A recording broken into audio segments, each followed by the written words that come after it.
Sir major ಆಗಿದೆ.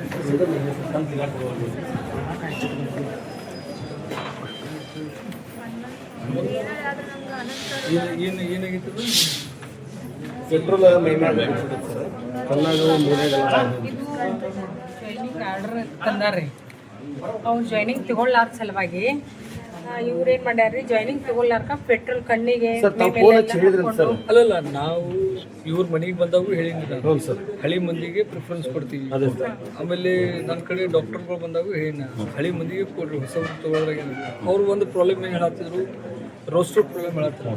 ಎಲ್ಲ ನೋಡೋದು ತೋಡ್ರಿ ರೋಸ್ಟರ್ ಇಲ್ಲ ಸರ್, ರೋಸ್ಟರ್ ಕ್ಲೀನ್ ಮಾಡ್ಯಾರ ಸರ್, ಅದ್ರ ಪ್ರಕಾರ ಮಾಡಿ ಇವ್ರು ಉಳ್ಯಾಂಗ ಮಾಡಿ ಕಳ್ಸ್ಯಾರ ಸರ್. ಕಳಿಸಿದ್ರು ಆರ್ಡರ್ ತಂದ ಸರ್, 1ನೇ ತಾರೀಕು ಆರ್ಡರ್ ತಂದ್ರೆ ಇಲ್ಲಿವರೆಗೂ ಜೈನ್ ಮಾಡ್ಕೊಂಡಿಲ್ಲ ಸರ್. ಇವ್ರು 5 ದಿನ ಆಯ್ತು ಸರ್, ಈಗ ಹೋಗಿ ಬರ್ನಿಲ್ಲ ಸರ್. ಇವ್ರು ಏನು ಹೇಳ್ತಾರೆ, ಇವ ಇಲ್ಲಿಂದ ಹೇಳ್ತಾರಂತ ಅವ್ರು ತಿಮ್ಮಾಪುರ ಸಾಹೇಬ್ ಹೇಳಿದ ಕ್ಯಾಂಡಿಡೇಟ್ ತಗೋತಕ್ಕ ನೀವು ಇವ್ರು ಆರ್ಡರ್ ಕೊಡಬೇಡ ಸರ್. ಮತ್ತೆ ಆನಂದ್ ಸರ್ ಹೇಳಿ ಅವ್ರು ಮಾಜಿದ್ರ ಅವ್ರದ್ದು ಮಾತು ಕೇಳಕ್ ಬರಂಗಿಲ್ಲ ರೀ ನಾವು ಸರಿ ಮಾಡೋದು. ಅವ್ ಇವರೇ ಇವನ ಹೋಗಿ ಬಂದು ಭಾಳ ತಾಪ ಆಗ್ಬಿಡಿ ಸರ್. ಆನಂದ್ ಸರ್ ಬಂದಾರ ಇಲ್ಲ ಇಲ್ಲ ಇಲ್ಲ ತೆಗೆದು ಬೇಡ, ತೆಗಿಯಾಕ ಬರ್ದಿಲ್ಲ ಅಂತ ಪೆಟ್ರೋಲ್ ಕೊಂಡ್ಬಿಟ್ಟಲ್ರ. ಯಾಕೆ ಮಾಡೋ ಅವಶ್ಯಕತೆ ಇಲ್ಲ, ಹೇಳಿ ಬಿಟ್ಟಿದ್ದಲ್ಲ ಮಾತು ಕೇಳಿ ಸರ್. ಅವ್ರ ನಾ ತಗೊಳಂಗಿಲ್ಲ ಒಟ್ಟು ಯಾರನ್ನೂ ಹೊಸ ಸಿಬ್ಬಂದಿ ತಗೊಳ ಅಂತ ಗಂಟು ಸರ್. ಅವ್ರಿಗೆ ಆ ಪವರ್ಸು ಇಲ್ರಿ ಸರ್ ಅವ್ರದ್ದು ಸರ್. ಅವ್ರ ಯಾರು ಟೆಂಡರ್ ಅದಾರ ಅವ್ರು ತಗೋಬೇಕು ಸರ್. ಅಲ್ಲಿ ಹೊರಗೆ ಮತ್ತೆ ನೀವೇನು ತಲೆ ಕೆಡಿಸ್ಕೊಂಡು ಆರಾಮಾಗು ಸರಿ ಮಾಡೋಣ ಅಂತೇನು. ನಾನು ಹೊರಗಡ್ರಿ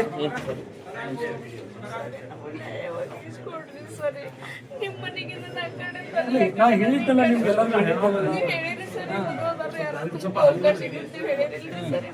ಆರ್ಡರ್ ಕಾಪಿ ತರಕ್ ನಮ್ಮ 3 ಮಂದಿ ನಮ್ಮವ್ರು ಹೋಗಿ ಮುಂಜಾನೆ ಬೆಳಿಗ್ಗೆ 8 ಗಂಟೆಗೆ ಹೋಗಿ ಕೂತಾರ್ರಿ ಸರಿ. ಹೋಗಿ ಕುಂಡ್ರೆ ಶಿವಮ್ ಸರ್ ಫೋನ್ ಹಚ್ಚಿ ಸಾಯಿನದ ಅವ್ರಿಗೆ ಹೇಳ್ತಾರತ್ರಿ, ಅವ್ರ ಸ್ಪೀಕರ್ ಇಟ್ಟಾರತ್ರಿ ಸರ್. ಅವ್ರಿಗೆ ಯಾರು ಆರ್ಡರ್ ಕಾಪಿ ಕೊಡೋ ಅವಶ್ಯಕತೆ ಇಲ್ಲ ಅಂತ ಹೇಳ್ತಾರತ್ರಿ. ಕರೀಶ್ ಮಾತಾಡ್ತೀನಿ. ಫೋನ್ ಮಾತಾಡಿನ ಸರ್ ಹಿಂಗಂತ ಕರೆಸ್ತೀನಿ ಅವ್ರಿಗೆ. ಈಗ ಹೆಂಗೆ ಆರಾಮ ಅನಿಸ್ತದೆ, ಏನು ತೊಂದರೆ ಇಲ್ಲ. ಸ್ವಲ್ಪ ಬಾಯಿ ಹೋಗಿ ಸರ್. ಊಟ ಮಾಡಿದ್ರು ಅಂತ ಕುಡಿದಾರ್ರಿ ಅದನ್ನ ಪೆಟ್ರೋಲ್ ಕುಡ್ದಿಲ್ರಿ ಅದ ಹಿಂಗ್ ಮ್ಯಾಗಿಂದ ಬಿಡಾಗ ಬಾಯಾಗ ಹೋದ ಕರ್ನಾಟಕ ಮುನೇಗಾಶ ಒಳಗೆ ಬಾಯ ಹೋಗ್ಬಿಟ್ಟಿದ್ರು. ಆಮೇಲೆ ಡಬ್ಬಿ ಏನೇ ಸರ್ ಹಾಕೊಳ್ಕೊಂಡು ಎಲ್ಲರೂ ಇವ್ರು ಜಗ್ಗೆ ಹೇಳೋದು ಸರ್, ನಾವು ಹೋಗ್ತೇವೆ ಹಿಂಗಾಗಿ ಅದು ಮತ್ತೆ ಸರ್ ಬೈಟ್ ತಗೊಂಡಿವ್ರಿ ಚಿಕನ್ ವಾಟ್ಲಿ ಮಾಡ್ಯಾನ ಸರ್. ಅವ್ರು ನಮ್ಮ ಕಡೆ ದಾಖಲೆ. ಆಮೇಲೆ ರೋಸ್ಟಿ ಇವ್ರಿಗೆ ಮಾಡ್ಯಾರ ಸರ್. ಅವ್ರು ಡಾಕ್ಟರ್ಗಳಿಗೆ ಒಂದು ರೋಸ್ಟಿ ಇರ್ತೈತಿ. ಅದ್ರ ಪ್ರಕಾರ ಏನು ಮಾಡ್ಯಾರ ಸರ್, ಅವರು ಡ್ಯೂಟಿ ಮಾಡ್ಬೇಕು ಸರ್. ಚಿಲ್ಡ್ರನ್ ಸ್ಪೆಷಲಿಸ್ಟ್ ಅದಾರ ಅವರು. ಅಲ್ಲಿ ಏನು ಮಾಡ್ಯಾರ, ತಮ್ಮ ಡ್ಯೂಟಿ ತೊಗೊಂಡಿಲ್ಲ ಸರ್. ಇಬ್ಬರಿಗೆ ಡಾಕ್ಟರ್ ಮಾತ್ರ ಹಾಕ್ಯಾರಿ. ಮತ್ತು ಸರ್ಕಾರದಿಂದ ಬರುವಂಥ 75,000 ರೂಪಾಯಿ ವಿಶೇಷ ವೈದ್ಯಾಧಿಕಾರಿಗಳಿಗೆ ಅವ್ರು 2 ಡ್ಯೂಟಿ ಮಾಡ್ತಾರೆ ಅಂತೇಳಿ 2 ಬರ್ತದೆ ಸರ್ ಪೇಮೆಂಟ್. ಆ ಪೇಮೆಂಟ್ ಮಾತ್ರ ತಗೋತಾರೆ ರೀ, ಡ್ಯೂಟಿ ಮಾತ್ರ ಮಾಡಂಗಿಲ್ಲ. ಆ ರೋಸ್ಟರ್ ಇಲ್ರಿ ಅವ್ರು. ಇವ್ರು ಅದೇನು ತಾವಾಗಿ ಹೋಗ್ಯಾರ, ನಾ ಕಳ್ಸಿಲ್ಲ ಅಂತ ಹೇಳ್ಯಾರ ಸರ್. ಮತ್ತೆ ಈಗ ತಿದ್ದೆ ಅದನ್ನ ತಿದ್ದ ಕಿಶನ್ ಮತ್ತೆ ರೆಫರ್ ಆಗ್ತದೆ.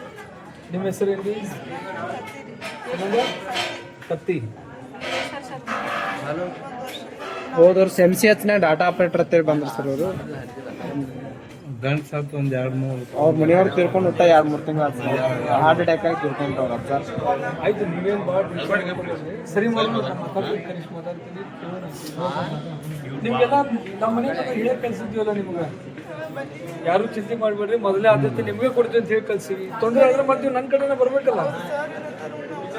ಅವ್ರು ಏನೇ ಹೇಳಿರಿ, ನೀವು ನನ್ನ ಕಡೆನೇ ಬರ್ಬೇಕಲ್ಲ. ಇದನ್ನೆಲ್ಲ ಯಾಕೆ ಮಾಡ್ಬೋದು ಅನ್ಸ್ತಿತ್ತು. ಜಾಯ್ನಿಂಗ್ ಮಾಡ್ಕೊಂಡ ಸರ್. ನೀವು 4 ಮಂದಿ ಸರ್, ನೀವು ಹೇಳಿದ್ರು ಇಬ್ಬರು 4 ಮಂದಿ ಜಾಯ್ನಿಂಗ್ ಮಾಡ್ಕೊಂಡ ಸರ್. ಈಗ ಕರೆಸ್ತೀನಿ. ಈಗೇನು ಆರಾಮ ಅನಿಸ್ತೈತಲ್ಲ ನೋಡ್ರಿ, ಭಾಳ ಎಲ್ಲರಿಗೂ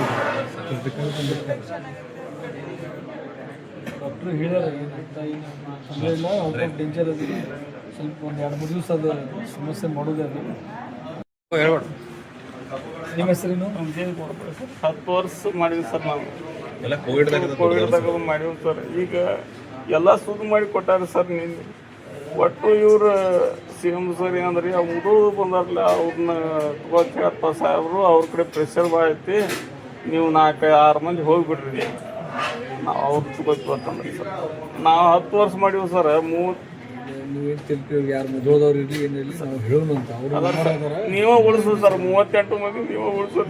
ನಮಗೆ ಇದು ಬಿಟ್ಟು ಮೊದಲನೇ ಬೇರೆ ಏನೂ ಆದ್ಯತೆ ಇಲ್ಲ ಸರ್. ಮೊದಲನೇ ಆದ್ಯತೆ ನಮ್ಮಲ್ಲಿ ಯಾರು ಕೆಲಸ ಇಲ್ಲ ಮಾಡ್ತಾರೆ ಸರ್, ಅದೇ ಕೊಡ್ತೀವಿ. ನಮಗೆ ಉದ್ಯೋಗ ಬಿಟ್ಟರೆ ಬೇರೆ ಏನು ನಮ್ಗೆ ಮಾಡಕ್ ಬರಂಗಿಲ್ಲ ಸರ್. ಭಾಳ ಕೆಟ್ಟದ.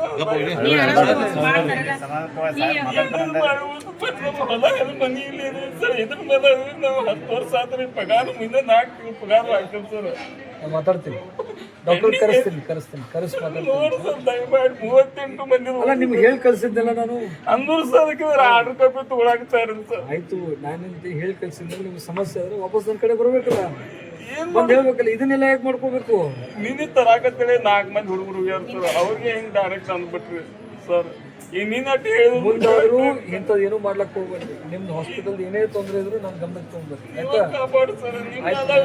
ನಾನು ಮಾತಾಡ್ತೀನಿ, ಕರೆಸಿ ಮಾತಾಡ್ತೀನಿ. ಧೈರ್ಯದಿಂದ ಇರಿ, ಒಟ್ಟು ಚಿಂತೆ ಮಾಡ್ಬೇಡಿ, ಧೈರ್ಯದಿಂದ ಇರಿ, ಏನಾಗೋದಿಲ್ಲ, ಆಯ್ತಾ? ಆರಾಮಾಗ್ರಿ. ಏನು ತ್ರಾಸ ಐತಿ ಈಗ? ಕರ್ನಾಟಕ ಬಂದಾಗ ಸರ್ ನಿನ್ ಕನ್ನಡ ವಾಶ್ ಮಾಡ್ಯಾರ ಸರ್. ಏನಾದ್ರು ಅವರೆಲ್ಲ ಕರೆಸ್ತೀನಿ, ಕರೆಸಿ ಮಾತಾಡ್ತೀನಿ ತಗೋ. ಹಾ? ಧೈರ್ಯದಿಂದ ಇರಿ.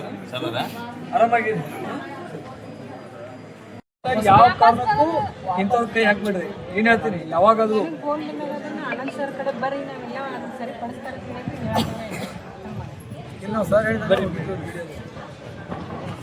ಸೇವೆ ಮಾಡಿರ್ತಕ್ಕಂಥ ಸಿಬ್ಬಂದಿಗಳನ್ನ ಉದ್ದೇಶಪೂರ್ವಕವಾಗಿ CM ಆಗಿರ್ತಕ್ಕಂಥ ಮುದಿಗೌಡ ತೆಗೆದಾರ ಅನ್ನೋ ಕಾರಣಕ್ಕಾಗಿ ಇವರೆಲ್ಲ ಒಂದು ಆತ್ಮಹತ್ಯೆಗೆ ಪ್ರತಿಭಟನೆಗೆ ಪ್ರಯತ್ನ ಪಡ್ತಾರೆ ಸರ್.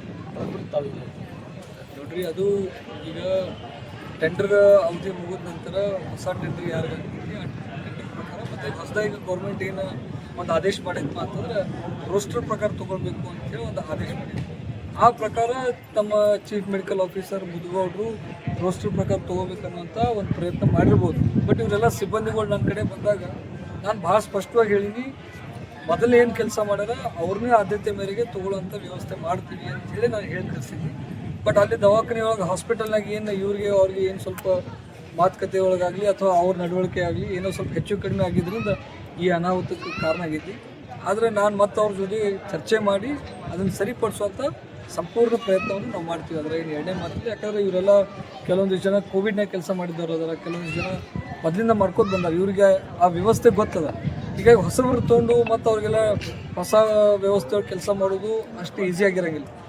ಹಳ್ಳಿ ಜನ ಇದ್ರೇ ಅವ್ರಿಗೆ ಮುಂದುವರ್ಸ್ಕೊಂಡು ಹೋಗೋದು ಹಾಸ್ಪಿಟಲ್ ಎಲ್ಲ ದೃಷ್ಟಿಯಿಂದ ಅನುಕೂಲ ಆಗ್ತೈತಿ. ಆ ನಿಟ್ಟಿನಲ್ಲಿ ಇವರಿಗೆ ಮೊದಲೇ ಆದ್ಯತೆ ಕೊಟ್ಟು ತೊಗೊಳ್ಳೋಂಥ ಪ್ರಯತ್ನ ನಾವು ಮಾಡ್ತೀವಿ. ಅದಕ್ಕೆ ಯಾರೂ ಕೂಡ ಅಧೈರ್ಯ ಆಗುವಂಥದ್ದು ಅವಶ್ಯಕತೆ ಇಲ್ಲ, ಚಿಂತೆಗೊಳಗಾಗುವಂಥ ಅವಶ್ಯಕತೆ ಇಲ್ಲ.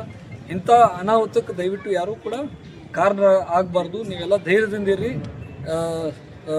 ನಾವೆಲ್ಲ ನಿಮ್ಮ ಪರವಾಗಿ ಇರ್ತೀವಿ ಅಂತ ಹೇಳಿ ನಾನು ಈ ಸಂದರ್ಭದಲ್ಲಿ ಹೇಳಿದ್ದೆ. ಆಲ್ರೆಡಿ ರೋಸ್ಟರ್ ಮಾಡಿದ್ರು ಸರ್. ಆಲ್ರೆಡಿ ರೋಸ್ಟರ್ ಮಾಡಿ ಹಳೆ ಸಿಬ್ಬಂದಿಗಳನ್ನ ಉಳಿಸ್ಕೊಂಡು ರೋಸ್ಟರ್ ಪ್ರಕಾರ ಆರ್ಡರ್ಗಳು ತಂದ್ರು ಕೂಡ 1ನೇ ತಾರೀಕು ಆರ್ಡರ್ ತಂದ್ರು 15 ದಿವಸಗಳಿಂದ ಅವ್ರನ್ನ ಜಾಯ್ನಿಂಗ್ ಮಾಡ್ಕೊಂಡ್ರಿ ಸರ್ ಮುದಿಗೌಡರು.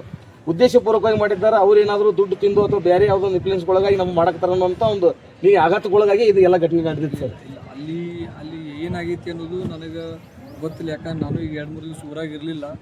ಬಟ್ ನಮ್ಮ ಮುಖ್ಯ ವೈದ್ಯಾಧಿಕಾರಿ ಬಗ್ಗೆ ನನಗೆ ಸ್ವಲ್ಪ ಒಳ್ಳೆಯ ಅಭಿಪ್ರಾಯ ಐತಿ. ಯಾಕಂದ್ರೆ ಅವ್ರೇನು ಆ ರೀತಿಯಾದಂಥ ಕರಪ್ಷನ್ ಒಳಗೆ ಇನ್ವಾಲ್ವ್ ಆಗಿರ್ತಕ್ಕಂಥವ್ರೇನು ಅಲ್ಲಂತ ನನ್ನ ವೈಯಕ್ತಿಕ ಅಭಿಪ್ರಾಯ. ನಾನು ಅವ್ರಿಗೆ ಬರೋಕ್ಕೆ ಹೇಳಿದ್ದೀನಿ, ಅವ್ರ ಜೊತೆ ಚರ್ಚೆ ಮಾಡ್ತೀವಿ. ಅದೇನೇ ಹೆಚ್ಚು ಕಡಿಮೆ ಆಗಿತ್ತು ಒಟ್ಟು ಸರಿಪಡಿಸೋದಕ್ಕೆ ಕೆಲಸ ಮಾಡ್ತೀವಿ. ಆಮೇಲೆ ರೋಸ್ಟರ್ ಬಗ್ಗೆ ಮಾತಾಡೋರು ಸರ್, ಅವ್ರದೇ ಆದಂಥ ಒಂದು ರೋಸ್ಟರ್, ಡಾಕ್ಟರ್ಗಳಿಗೆ ರೋಸ್ಟರ್ ಐತೆ ಸರ್. ರೋಸ್ಟರ್ ಒಳಗೆ ಎಷ್ಟು ತಜ್ಞ ವೈದ್ಯಾಧಿಕಾರಿಗಳು ಕೆಲಸ ಕರ್ತವ್ಯ ನಿರ್ವಹಿಸಬೇಕು ನಿರ್ಧರಿಸ್ತಾರೆ. ಇವರು ತಮ್ಮ ಒಂದು ಹೆಸರನ್ನು ಕೈ ಬಿಟ್ಟಾರೆ ಸರ್. ಅದರೊಳಗೆ ಓನ್ಲಿ CM ಕೆಲಸ ಮಾಡ್ತಾರೆ. ಅದು ಸರ್ಕಾರದಿಂದ ಮಾತ್ರ 75,000 ರೂಪಾಯಿಗಳ ಎಕ್ಸ್ಟ್ರಾ ಸಹಾಯಧನವನ್ನು ಪಡ್ಕೊಳ್ತಾರೆ ಸರ್. ಅದ್ರ ಬಗ್ಗೆ ನೋಡ್ತಾರೆ. ಗೌರ್ಮೆಂಟ್ದು ಏನು ನಿಯಮಗಳದಾವ, ಡಾಕ್ಟರ್ ಇರಲಿ, ನರ್ಸ್ ಇರಲಿ ಅಥವಾ ಡಿಗ್ರೇಡ್ ವರ್ಕರ್ಸ್ ಇರಲಿ, ಯಾರಿದ್ರು ಗೌರ್ಮೆಂಟ್ ನಿಯಮಗಳು ಏನದಾವ ಅದನ್ನು ಪಾಲನೆ ಮಾಡೋದು ಅವ್ರ ಆದ್ಯ ಕರ್ತವ್ಯ ಐತಿ. ಅವ್ರು ಮಾಡಲೇಬೇಕು. ಅಲ್ಲಿ ಏನಾದರೂ ಅವ್ರು ತಪ್ಪಿತಸ್ಥರಿದ್ರೆ ಅವ್ರ ಮೇಲೆ ಕ್ರಮ ತಗೊಳ್ಳಿ DH ಅವ್ರಿಗೆ ನಾವು ಮನವಿ ಮಾಡ್ತೀವಿ. ಅವರು ಏನೀಗ ಇಷ್ಟು ಜನರಿಗೆಲ್ಲ ಅನ್ಯಾಯ ಮಾಡಕತ್ತಾರೆ, ಇವ್ರದ್ದೆಲ್ಲರೂ ಒಂದಪ್ಪಟ್ಟು ಅಂದ್ರೆ ಸರ್ ಅವರು ಇಲ್ಲಿಂದ ಸಸ್ಪೆಂಡ್ ಆಗಬೇಕು, ಇಲ್ಲಿಕಂದ್ರೆ ಇಲ್ಲಿಂದ ಅವರು ಹೊರಗಡೆ ಎಲ್ಲಾದ್ರೂ ಹೋಗಬೇಕು ಅನ್ನುವಂಥದ್ದು ಒಂದು ವಾದ ಐತೆ ಸರ್. ಅವ್ರ ಬೇಡಿಕೆ ಐತೆ ಸರ್. ದಯವಿಟ್ಟು ನಾನು ಒಂದು ಮನವಿ ಮಾಡ್ಕೋತೀನಿ. ಯಾಕಂತಂದ್ರೆ ಈಗ ಹಿಂದಕ್ಕೆ ನಮ್ಮ ಗೌರ್ಮೆಂಟ್ ಹಾಸ್ಪಿಟಲ್ ಒಳಗೆ ಎಲ್ಲ ಸ್ಪೆಷಲಿಸ್ಟ್ ಡಾಕ್ಟರ್ಗಳು ಕೌನ್ಸಿಲಿಂಗ್ ಆದಮೇಲೆ ಕೆಲವೊಂದಿಷ್ಟು ಒಳ್ಳೆ ಡಾಕ್ಟರ್ಗಳು ಇಲ್ಲಿಂದ ಬೇರೆ ಕಡೆ ವರ್ಗಾವಣೆಯಾಗಿ ಹೋಗ್ಯಾರ. ನಮಗೆ ಏನಾಗಬೇಕಾಗೈತಿ, ಈ ಸಾರ್ವಜನಿಕ ಆಸ್ಪತ್ರೆಗೆ ಬರೋರೆಲ್ಲ ಕಡು ಬಡ ಜನರು ಇರ್ತಾರೆ. ಅದಕ್ಕೆ ನಮಗೆ ಡಾಕ್ಟ್ರುಗಳು ಇರೋದು ಭಾಳ ಮುಖ್ಯ ಐತಿ. ನಮಗೆ ಸಸ್ಪೆನ್ಷನ್ನೇ ನಮಗೆ ಸೊಲ್ಯೂಷನ್ ಅಲ್ಲ. ಅದೇನೈತಿ ಸರಿಪಡಿಸ್ಕೊಂಡು ಡಾಕ್ಟ್ರುಗಳು ಇರಬೇಕು, ನೀವು ಇರಬೇಕು, ಆ ವ್ಯವಸ್ಥೆ ಇಟ್ಕೊಂಡು ಹೋಗುವಂಥ ಕೆಲಸ ಮಾಡಬೇಕಾಗೈತಿ. ಅದನ್ನು ನಾವು ಮಾಡೋಣ. Thank you.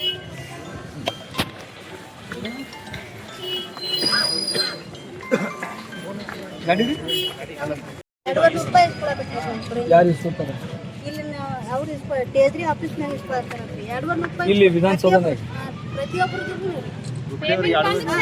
ಬಂದ ತಕ್ಷಣ ₹200 ಯಾರು ಇಸ್ಕೊತಾರೆ ಹೇಳಿ ನೀವು ಹೆಸರು ಹೇಳ್ರಿ ಯಾರು ಇಸ್ಕೊತಾರೆ ಪೇಮೆಂಟ್ ಎಲ್ಲ ನಮ್ಗೆ ಗೊತ್ತಿಲ್ರಿ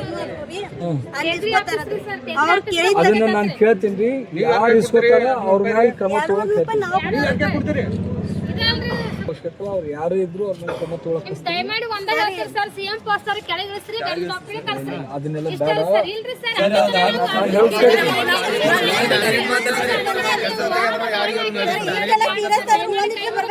ನೋಡ್ರಿ ಒಂದ್ ನಿಮಿಷ ನೀವು ಒಂದ್ ಮಾತು ಕೇಳ್ರಿ ಹಾಸ್ಪಿಟಲ್ ನಡೆಸ್ಕೊಂಡು ಹೋಗೋದು ಅಷ್ಟು ಈಸಿ ಕೆಲಸ ಅಲ್ಲ ಅದು. ನೀವೆಲ್ಲ ಡಿ ಗ್ರೇಡ್ ವರ್ಕರ್ಸ್ ಅದೀರಿ. ಅವರು ಚೀಫ್ ಮೆಡಿಕಲ್ ಆಫೀಸರ್ ಅದಾರ, ಅವ್ರದ್ದೇ ಆದಂಥ ಜವಾಬ್ದಾರಿಗಳು ಇರ್ತಾವೆ. ಅವ್ರ ಕಡೆಯಿಂದ ಏನು ತೊಂದರೆ ಐತಿ ಏನೈತಿ ನಾವು ಅದನ್ನು ತಿಳ್ಕೊತೀವಿ. ಒಂದು ಸೈಡ್ ನಿಮ್ಗೆ ಕೇಳೋದು ಅಷ್ಟೇ ಅಲ್ಲ, ಅವ್ರನ್ನೂ ಸಮಸ್ಯೆಗಳು ಇರ್ತಾವಲ್ಲ, ಅವ್ರನ್ನೂ ಕೇಳೋನು. ಅವ್ರೇನು ತಪ್ಪಿತಸ್ಥರದಾರ ಏನೇನು ತಪ್ಪು ಮಾಡತ್ತಾರೋ ಗೊತ್ತಾಕೈತಿ, ಅವಾಗ ಮುಂದಿನ ವಿಚಾರ ಮಾಡೋಣ. ಬಟ್ ಈ ಮೊದಲು ನಿಮ್ಗೆ ಏನಾಗಬೇಕಾಯ್ತಿ, ವಾಪಸ್ ನಿಮ್ಮನ್ನು ಕೆಲ್ಸಕ್ಕೆ ಹಚ್ಬೇಕಾಯ್ತು. ಆ ಕೆಲಸ ನಾವು ಮಾಡೋಣ ಅಂತ.